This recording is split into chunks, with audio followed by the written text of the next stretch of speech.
Matric आनजादाव दखरानि गेजेराव 5थि सारियाव जायगा आवग्रिनो हानाय साबा फरायसा फरायसुलिफोरखौ बरायनायजों मान बावदों बनरगाव दखरा एबसुआ। फरायसाफोरनो गुनगोनां सोलोंथाइ लानो गोसो जाखांहोनायनि थांखिजों दुलाराय बर' फरायसा आफादा बोसोरफ्रोमबो बर' बिजोंजों फरायनानै मेट्रिक आनजादाव उथ्रिसार जानो हानाय फरायसा फरायसुलिफोरखौ बरायनाय आरो मान बावनाय हाबाफारिखौ मावफुंबोबाय थादों। थिग बेबायदिनो दिनै क'क्राझार जिल्ला एबसुनि बेन्दोङाव थानाय बनरगाव दखरा एबसुआबो 2025 इं मायथाइनि मेट्रिक आनजादाव बर' बिजोंजों फरायनानै सेथि थाखोआव उथ्रिसारनानै दखरानि मादाव बयनिख्रुइबो बांसिन जौखोन्दो लानानै 5थि मासियाव जायगा आवग्रिनो हानाय साबा फरायसा फरायसुलिफोरखौ बरायनायजों लोगोसे मान बावो।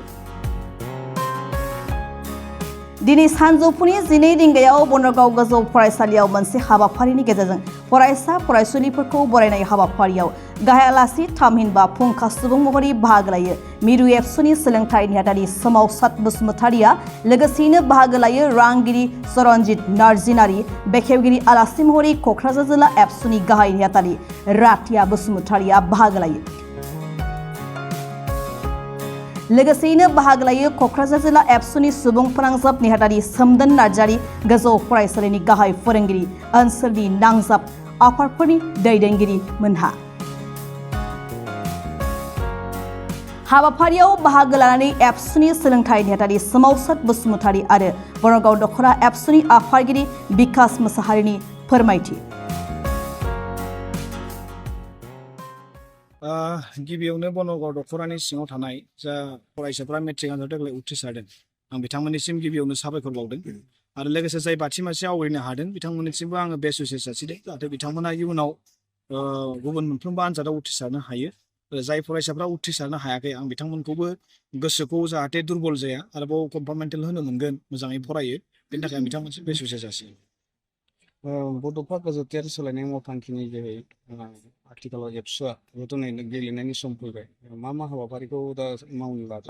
बड'फा गोजौथियारि सोलायनाय मावथांखिनि गेजेरजों जों गेलेनाय सम हिसाबैथ' आन्डार 13 जोंहा बे फुटबल लोगोसे दखरानि बा जोंहा माखासे मुंख्लं ट्रफिफोर जोंहा गोबां जायो बेफोर सोलिगोन प्लास दायो आबाद मावनायनि सम दा जोंनि दखरा एबा जिल्लाफ्रा आबादारि सांग्रांथि हाबाफारि बेखौबो लादों लोगोसे गामियारि सांग्रांथि ससियेल एवारनेस बड'फा मिशन फर सास्टेनेबल साइन्सनि गेजेरजों गामिनि समाजखौ मोजां खालामनांगौनि थाखाय बे मोनसे हाबाफारि लादों आरो फरायसालिफोरनि दिथागिरिफोरजों सावरायनाय बा फरायसाफोरजों सावरायनाय मटिभेसन प्रग्राम स्पेसियेलि दायो नैबिदि बरायनाय हाबाफारियानो जोंहा जागासिनो दङ आबसुनिया। फरायसाफोरखौ जायफोरा मेट्रिक आनजादाव उथ्रिसारनो हादों गुबुन गुबुन फरायसालि माबाफोराव बिथांमोना एडमिसन लाहैबाय मा मेसेज होनो सानगोन नोंथाङा?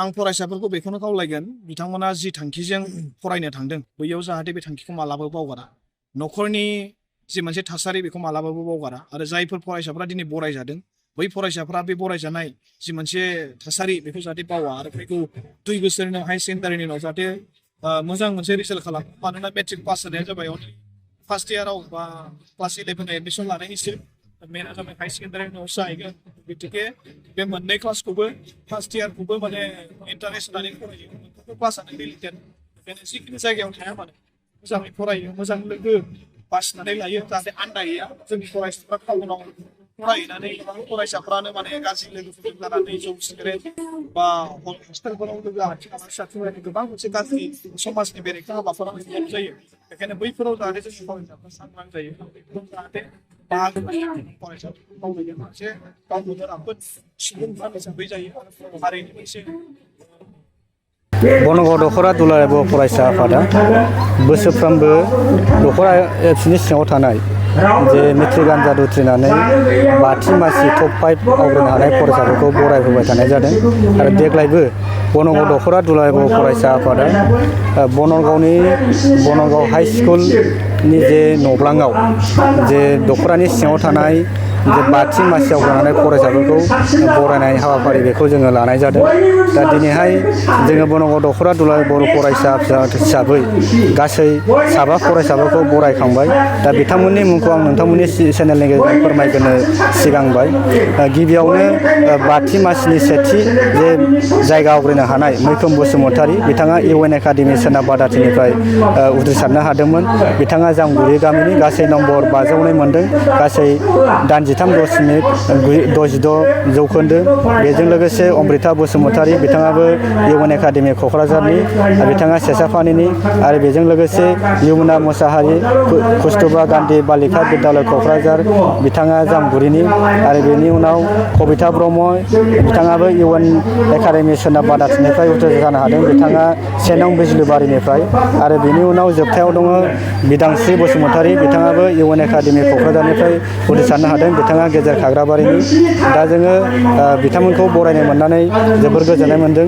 दिनैहाय जोङो बनगाव दख'रा दुलाराय बर' फरायसा आफादा बनगाव गोजौ फरायसालिनि फरायसाफोर आरो लाइमोन सोरां एकाडेमिनि फरायसाफोरखौ लानानै जे बरायनाय हाबाफारियाव जे गाहाय आलासि महरै दुलाराय बर' फरायसा आफादनि गाहाय सोलोंथाइ नेहाथारि, दुलाराय बर' फरायसा आफादनि सोलोंथाइ नेहाथारि मानगोनां सोमावसार बसुमतारी, बिथांखौ जोङो मटिभेसन प्रग्रामनि थाखाय बा गथ'फोरखौ जोङो जे माखासे इन्जिनियार फरायनाय बा लाइफआव गावनि केरियारखौ दानांगौनि थाखाय माबायदि फरायलांनांगौ बा माबायदि खालामलांनांगौ बेनि सायाव मोजांथारै बोसोन होनांगौनि थाखाय जों बिथांखौ हांख्रायनानै लाबोनाय जादों।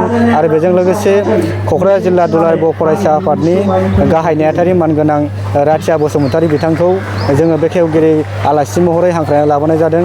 दा जोंनि बे जे मान बावनाय आरो बरायनाय हाबाफारियाव जोंनि बनगाव दख'रा एबसुनि सिङाव थानाय माखासे नांजाबफा आफादफोरखौ जोङो हांख्रायनाय जादों। आरो बेजों लोगोसे जोंनि दख'रा एबसुनि सिङाव थानाय जे मोनफ्रोमबो गोजौ फरायसालिनि गाहाय फोरोंगिरि आरो फोरोंगिरि बिथांमोनखौ जोङो हांख्रायनाय जादों। आरो बेबायदि हांख्रायनाय बायदिनो बिथांमोना दिनैहाय जोंनि जे हाबाफारियाव बाहागो लाफैनानै मोजां जाफुंसार खालामनानै होफैदों। बेखौनो आं नोंथांमोननि गेजेरजों फोरमायनाय जाबाय।